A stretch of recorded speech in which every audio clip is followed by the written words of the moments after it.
Bonjour Elias, nous recevons Elias Nara qui est le fondateur du groupe Triomphe Sécurité. Merci d'avoir accepté cet entretien, Elias. Merci à vous, Mickaël, de m'avoir invité. Bon, le groupe Triomphe Sécurité, est-ce que vous pouvez nous présenter cette magnifique entreprise? Avec un grand plaisir. Je suis Elias Nara, président fondateur du groupe Triomphe Sécurité, groupe familial qui compte aujourd'hui à peu près 3000 agents de sécurité, collaborateurs et collaboratrices, qui va fêter ses 14 ans dans quelques semaines. 3000 collaborateurs et collaboratrices, des 100% de CDI, 3000 collaborateurs et collaboratrices, 97% à temps complet. Groupe Triomphe Sécurité, que de la croissance interne, aucune croissance externe, classé dans le top 10 de la sécurité privée, mais leader français de la sécurité globale, avec hommes et technologies, spécialisés dans la surveillance humaine, dans la protection, la sûreté, avec une forte expertise dans l'univers commercial, dans le commerce, notamment dans les centres commerciaux et dans le parc de loisirs privé accueillant du public. Alors cette expérience et cette expertise, on va en reparler tout à l'heure par rapport aux événements qui sont passés au second semestre de 2018. Alors justement 2018, c'est quoi votre sentiment de 2018 en matière de sécurité privée? C'est le bilan. Qu'est-ce qui vous a marqué en 2018 en matière de sécurité privée? Bon, Mickaël, je ne prendrai pas les titres en toute sécurité. Je ne prendrai pas la fusion entre Alstom et Siemens. On va parler de sécurité privée. L'année 2018, c'était une belle année. Pour moi, c'était l'année de l'espoir. L'année 2018, elle a été marquée par quatre faits qui ont marqué l'année. Le premier, je vais les prendre par les désordres. Le rapport Taureau-Fauvert, qui a mis des règles, qui a interrogé des professionnels de la sécurité, qui a fait un rapport avec de très bonnes idées. On compte évidemment sur leurs collègues, les députés, pour que ces idées deviennent des lois. L'année 2018, elle a été marquée par le cri d'alarme du collectif d'urgence sécurité, qui a été créé par 10 grandes entreprises de la sécurité privée, dont je fais partie, qui représente la moitié de chiffre d'affaires du métier. Et grâce à ce collectif d'urgence sécurité, dans ces demandes, dans l'intérêt général du métier, aujourd'hui, le SNES et l'USP, les deux syndicats de métier, de notre métier, se réunissent, ils essayent de trouver, on travaille sur un rapprochement efficace dans l'intérêt général du métier. L'année 2018, elle a été marquée par la médiation qui était faite sous l'autorité du médiateur interentreprise de Bercy, sous l'autorité de la DCS avec le préfet à l'encre, avec la CDSE, le SNES, l'USP, avec un communiqué de presse qui reprend toutes les demandes. Aujourd'hui, il reste qu'à transformer ces demandes et on revient au même, que ça sera dans le collectif, que ça sera le rapport Fauvert, que ça sera la médiation. On parle de la même chose. On parle de la sous-traitance en cascade, de la maîtriser. On parle de la garantie financière pour régulariser les finances des entreprises et on parle de l'affichage du CNAPS, la publication des sanctions du CNAPS. Donc, mais le fait le plus marquant, c'est la reconnaissance générale de l'utilité de la sécurité privée. On a senti une reconnaissance des donneurs d'ordre, une reconnaissance des pouvoirs publics, un retour sur investissement pour les plus pessimistes, et tout ça grâce aux événements des Gilets jaunes qu'on a vécu depuis 3 mois. On n'a peut-être pas encore la reconnaissance des médias, qui ont peut-être pas beaucoup parlé, plus exactement, de la bienveillance des agents de sécurité et de la protection des commerces. Mais encore une fois, on en reparlera tout à l'heure. Et Agorama Grande Sécurité est un média, donc on va en parler. Projection sur 2019, c'est quoi la sécurité privée en 2019? Vision prospective, Elias, c'est quoi? Écoutez, 2018, c'est l'année de l'espoir. 2019, mon vœu le plus profond pour la profession, c'est que 2019 soit l'année de la réalisation, soit l'année de la concrétisation, soit l'année du passage à l'acte. C'est l'année où l'unification de 2 syndicats doit se concrétiser pour avoir un syndicat unique, puissant et efficace. L'année 2019, il faut y arriver, il faut voter une loi, il faut que la garantie financière soit appliquée, comme ça se fait dans d'autres métiers, comme l'intérim. L'année 2019, il faut arrêter la sous-traitance en cascade, qui fait beaucoup du mal à notre métier. L'année 2019, si on arrive à appliquer rien que ces 3 idées, si on arrive à avoir une loi, on aura des salariés mieux payés et un métier, des salariés mieux rémunérés et un métier mieux payé. C'est mon vœu le plus profond pour notre profession.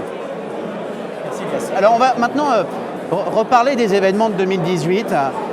En tant que fondateur du groupe Triomphe Sécurité, vous avez été témoin en première ligne des événements du second semestre. L'idée de pas d'accuser bien évidemment les manifestations pacifiques et démocratiques, mais plutôt de parler des violences qui ont été faites en marge de ces manifestations, qui ont été d'une violence absolument inouïe. On peut dire qu'on est fier des agents de sécurité aujourd'hui. On en a beaucoup parlé au sein des clubs, dans les médias professionnels, mais quelque part assez peu en fin de compte dans les médias grand public. Alors, première question par rapport à ça, Elias, qu'est-ce que vous avez pensé de vos agents de sécurité par rapport à ces événements-là et les agents de sécurité dans leur globalité? D'abord. Michael, votre question est pertinente. Nos agents de sécurité, ils étaient en première ligne dans le commerce. Ils étaient en première ligne à Paris et certaines villes de province. Ils ont vécu des samedis très très difficiles. Ce qui concerne notre entreprise et les confrères que j'ai entendus, on peut être quatre fiers. Il n'y a eu aucune défection. Très important. Ils ont été d'un courage. Ils ont été livrés à eux-mêmes. Quand je dis à eux-mêmes, face aux pilleurs, face aux casseurs. Est-ce qu'il y a eu des blessés agents de sécurité chez vous? Est-ce que vous avez des blessés graves, légers? On a eu pas mal de blessés légers en province. Des villes de Rouen, comme vous dites, on n'a pas parlé beaucoup à la télé. La ville de Saint-Étienne, on a eu beaucoup de blessés autour des centres commerciaux parce qu'ils ont été, nos agents de sécurité, ils ont été au-delà de leur mission. Ils ne se sont pas satisfaits de protéger le commerce. Ils ont été pour aider les commerçants voisins, pour éteindre le feu à droite, à gauche. Et il y a eu beaucoup de violence des Gilets jaunes. Malheureusement, on n'a pas parlé. Et on parle de villes de province, on ne parle pas des blagues. Ce que vous êtes en train de dire, c'était tout à fait exceptionnel. Exceptionnel. Ce que vous êtes en train de dire que les agents de sécurité, non seulement ont protégé les établissements pour lesquels ils étaient rémunérés, si j'ose dire, mais en plus de ça, ils ont fait plus, c'est-à-dire qu'ils ont essayé d'aider d'autres commerces, éteindre le feu, c'est-à-dire aller au-delà de leur mission. Ils ont été au-delà de leur mission. On peut parler de bienveillance, de courage exemplaire. Ils ont été d'un courage exemplaire, ils ont été d'une motivation exemplaire. Je vous dis, on a eu un taux d'absentéisme zéro, samedi après samedi. Les forces de l'ordre, ils étaient occupés à protéger la voie publique, mais nos salariés, encore une fois, ils ont été livrés à eux-mêmes. Je vous dis, on a eu des blessés, on a eu même du mal à évacuer nos blessés parce que les pompiers, les forces de secours n'arrivaient pas à traverser les barrages des Gilets jaunes dans certaines villes de province. C'est magnifique. Alors, en plus de ça, vous êtes dans un des deux plus grands syndicats français qui est en train de se réunir, se fusionner, donc le SNES. Au niveau de vos confrères, ça a été la même chose, il y a le même sentiment, justement, où les agents de sécurité, leurs agents de sécurité étaient livrés à eux-mêmes?